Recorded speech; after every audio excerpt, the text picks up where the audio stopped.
Coming into number 10, we have the pink shirt perils. I mean, hubba bubba. Literally, they look like bubblegum, very bubblegummy. And then we have those tropical heatwave style trousers. Very fetch. I get that on Wednesdays we wear pink, but this is maybe taking theme enforcement a little far. The only one this outfit works for is Matey Boy down in the bottom left. He's like rocking it out. The rest, well, pink crossed with a little dash of Michael Jackson and shame coming into number 9. There is a time and a place for a shoulder tassel, and arguably it is not during a family get together. I am feeling baby ski goggles though, but why are they wearing them? We'll never know. Other thoughts include hair. How can I get that level of volume? Oh, sorry Santa, just stepped out of the shower. That is exactly what's coming into number 8. That's right, we have a holiday card in festive matching towels. Who waits for Santa semi-naked? I guess actually a lot of people with interests that have no place on this list, but seriously, who thought that a holiday card in coordinating festive towels was a totally unawkward thing to do? They were wrong. Cringe factor 100. I'm guessing that mum over there really wanted to show off her tan and dad over there was feeling like he was just having a great chest hair day. I do feel sorry for the kids though. These people don't even look like they're wet. I for one do not believe that they were ever really in the shower. Hello, hello, hello. If you look closely, you might just be able to spot some Americans on holiday at number 7. Don't let their camouflage disguise fool you. They are there somewhere. Oh, yep. There they are. See them now? The ones in the retina burning tie-dye matching t-shirts. Wow. Other thoughts include Dad's hat. Yes to Dad's hat. I'm so glad that my family didn't try this with me and my sister because I would have respectfully declined. Oh, it's Christmas again at number 6. Christmas seems to be like a peak time for families to reach ultimate levels of awkwardness. Matching sweaters is one thing, but when your sweaters prohibit you from getting through the door, I mean that's a whole different story. Here they are with their overwhelmingly bulbous sewn-on candy canes. That tinsel really does set the whole thing off though. Maybe it's Christmas giving me the feels, but whilst this is clearly awkward, I do find it a little bit cute. If t-shirt slogans are to be believed, this is the most awkward family of all time. I don't really know what to say about this other than matching t-shirts are awkward, but family incest jokes are even more awkward. Even the cat wants out of here. They're just trying to break free. Coming into number 4, we are going to need a bigger bed.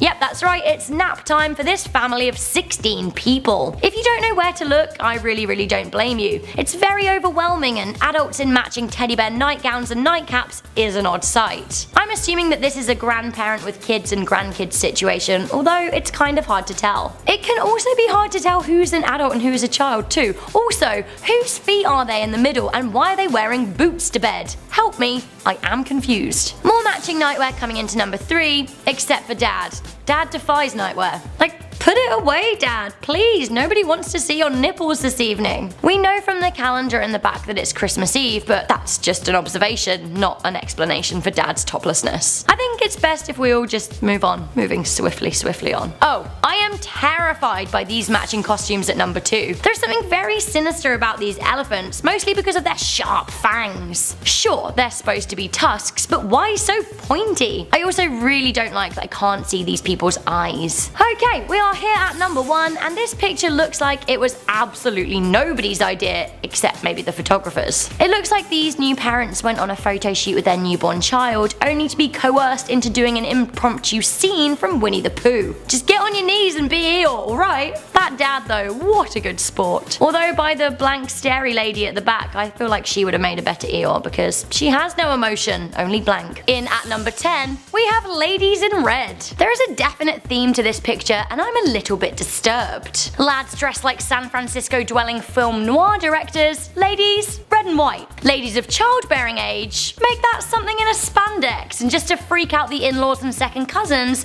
make sure you pop on a garter and show a bit of leg. Ugh. Better make it pretty clear that these kids weren't delivered by the stork. Looks like smiling isn't Dad's favourite. This is a very serious work of art after all. In at number 9, we have side-eye from Grandma. Guys, everyone look happy. Like, do it. There is one person that actually wants to be in this picture, and that's the kid at the front with the crazy sweater. Honey has the Christmas cheer. The rest of them though, Well, and that side eye from Grandma, serious business. If hanging up every card that anyone has ever sent you wasn't awkward enough, rest assured that getting into this formation was. In at number 8, we have Bad Santa. Kids, line up and have your picture taken with Santa. Go on, be good now and remember to tell him that you've been very, very good this year. In you go. Oh. Wait, what is wrong with Santa's face? Has he been punched in the eye? Presumably this all happened amid a North Pole bar brawl after one too many sherries. Santa, sort your life out. In at number 7, we have the Spies Who Christmased. I mean, I'm actually not quite sure what the theme of this family Christmas picture was, like espionage, black, white and red, poodle, Star Wars. Hey there Yoda and Obi-Wan, what's going on? The mum in the middle of this picture looks like she is about to crack. In at number 6, we have the I'd rather be anything than part of this picture. Guys, I really want to do something a little bit more out there this year. Like, why don't we go symbolic? We'll all pop on some green and hold some tinsel, and Melanie, now is your time to shine. You can hold the star. Rachel, cheer up. It's Christmas. I mean, look how much that kid in the front hates everyone and everything. 'Tis not the season to be jolly for them. No worries though, because this next family seem way more excited about their very elaborate holiday card. In at number 5, we have Presents Under the Tree. Such commitment. Is it cute? Is it soul destroying? You decide. At least now the family can have their own Christmas gift cosplay. They could all like retreat into their boxes like tortoises in their shells and wait for Santa to arrive and just jump out and be like, surprise! Fun. In at number 4, we have Poultry and Puppy Party. Some people are a stickler for themes, others are a little bit more free and up for some fusion. Christmas is a time for all the family, even if that includes puppies, birds of prey, mullets, moustaches, and kids that just don't have time for this utter nonsense. In at number 3, we have the Human Reindeer Rapide. I'm sure that this idea started out innocent enough, but yeah, I'm just gonna let this picture do the talking. Also, jeans in the snow. Somebody is asking for soggy knees. In at number 2, we have Don't Wake Up Dad. What is more devastating, being in your early 20s and still wearing matching pajamas to your mum and siblings, or your dad wanting to take off his shirt to proudly display his middle-aged nips in the holiday card? Nips, I think. Pop it away, Dad. Who made you king of free choice? Don't you see that there is a theme here? You crazy hairy-chested loon. Starting off this list in our number 10 spot, we have Let's Celebrate. Okay, so this story is one wild ride, and it is honestly actually pretty terrifying. One night, a young woman was coming home late after she had been out having a few alcoholic beverages. Her creepy neighbor unfortunately witnessed this and for some reason decided to head to her front door with her. Her birthday had recently passed, and so when her weird neighbor tried to give her a hug, she just assumed it was him trying to be nice, but things quickly got even more strange. As she was trying to get into her own home, he kept insisting he should come in and have a drink with her so that they could celebrate more appropriately. Absolutely not. This woman was thinking quick because she decided to tell him that she couldn't find her keys, and then she quickly pulled out her phone and she said she was calling someone who might have them. She was actually calling her cousin though, and she told him how scared she was. He lived close by, so he jumped out of bed and drove really quickly to come and pick her up. I wish this was the end of the story, but she explains that shortly after this creepy night, her neighbor actually ended up poisoning one of her dogs just out of pure pettiness. That is so insane. In our number 9 spot today, we have the upstairs neighbor. Before I dive into this one, guys, please don't forget to hit the thumbs up button if you're enjoying the video so far, because it really helps us out. This story comes from someone who explains that they live in an apartment building. Their neighbors directly above them are the ones having some extremely fishy behavior. Apparently, it is not abnormal to hear this couple screaming and arguing with each other, which is quite a thing to have to get used to. But here's where things turn sinister. Our storyteller explains that she hasn't seen the wife for at least 3 months now, which obviously isn't normal. And now, suddenly, the husband says that he's going to Malaysia for a while, but our storyteller feels like he's going forever, considering he is also selling his apartment. And we still don't know where the wife is. I'm hoping that maybe they just decided to separate since they were obviously arguing all the time, and that nothing more sinister is going on here. If I was their neighbor, I'm sure my mind would definitely be racing as well, though. In our number 8 spot today, we have this suspicious behavior. This story starts off with a description of the family next door.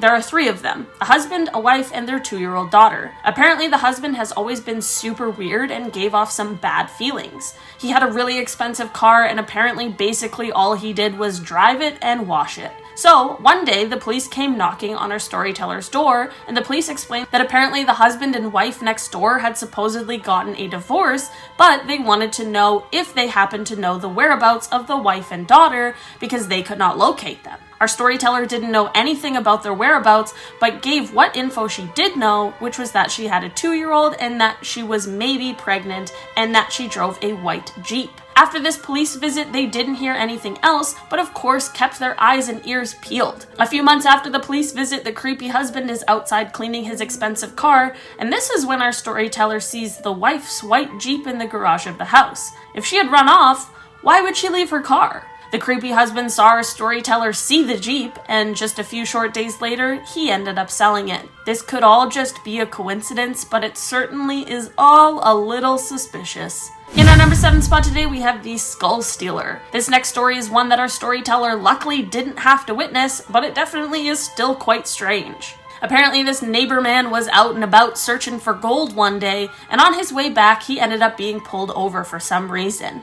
The police ended up searching this man's car when they found something I don't think anyone was expecting. They found a real human skull. Sinister or not, why would you ever have something like that in the back of your car? This guy's excuse is that he found it while he was out searching and thought it belonged to an indigenous American. This man was most definitely arrested, and unfortunately, our storyteller doesn't know how the rest of this story panned out, but if it wasn't already clear, if you ever find a human skull, please don't take it home with you. In our number 6 spot today, we have Always Watching. This story is about the family that lived across the street from our storyteller when they were in high school. Our storyteller would walk to and from school every day, and while the mornings were normal, when he was coming home every day is when things got very weird. This family across the street would sit and stare out the window at this guy every single day as he returned from school. I couldn't imagine this happening to me once, let alone every single day,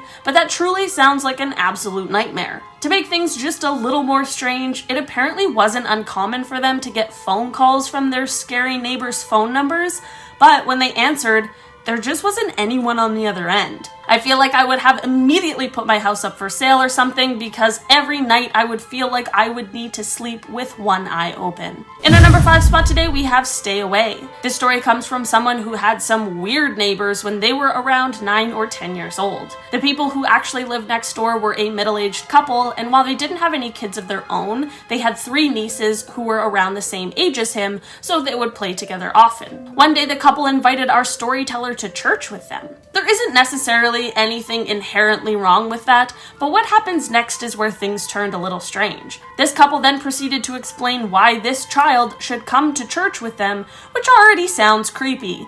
They began to explain that the world was about to end and that they were preparing for that. These fully grown adults literally told the child that if he wanted to live, he should go to church with them. I have a strong feeling that if he wanted to live, the best thing to do would be to absolutely not go to church with them under any circumstances. Who knows what church they were going to, but there's no way it was good. In our number 4 spot today, we have This Dangerous Fence. This story comes from someone from a family with 4 siblings for a total of 5 kids. They were all pretty rambunctious and unfortunately had the pleasure of living next to a family with 2 children, both of which were, of course, very well behaved. Obviously, the neighbor dad didn't take too kindly to living next door to a bunch of wild children, considering he had 2 perfect little angels. But he certainly took things way too far. One day our storyteller was climbing around on the fence that separated the 2 properties, and this set off the neighbor dad. Instead of doing literally anything normal, he decided to do one of the most messed up things he could. He took those nails that are used for carpets to grip the flooring and stuck them in bars of wood, which he then placed on top of the fence. Keep in mind that our storyteller is around 5 years old at this time. So every time he would try to climb to the top, he would be stuck by a nail, which would then cause him to fall off. Luckily, our storyteller never got seriously injured or anything from this, but how weird is it for the neighbor dad to react like that? In our number 3 spot today, we have The Rose Garden. This story comes from someone's aunt and is about a neighbor she had in the 70s and 80s. This neighbor was harmless but had quite a creepy pastime.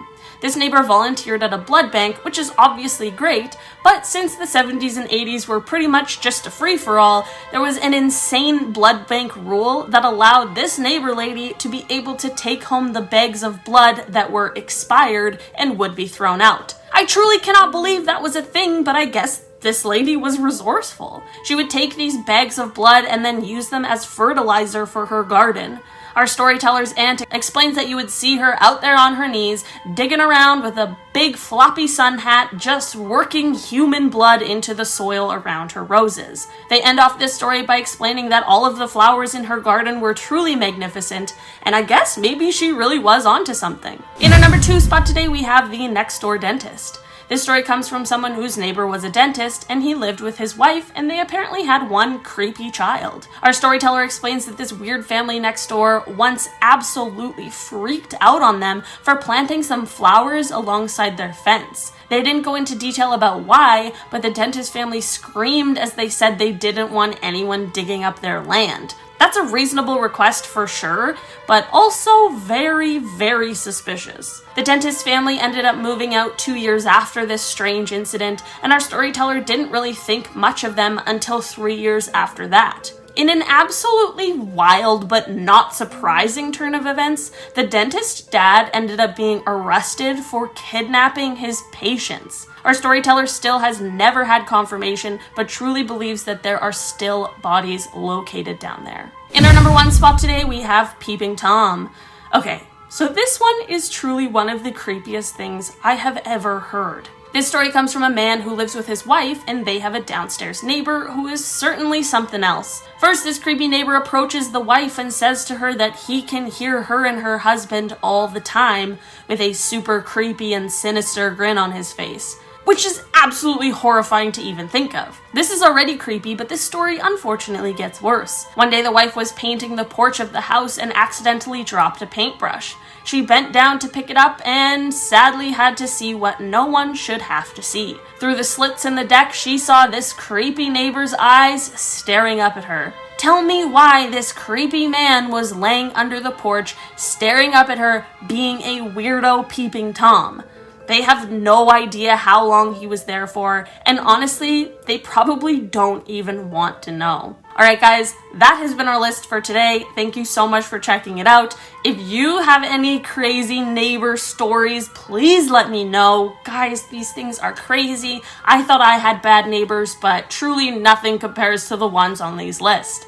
I've been your host today, Olivia Kozlowski, and I'll see you next time. Bye!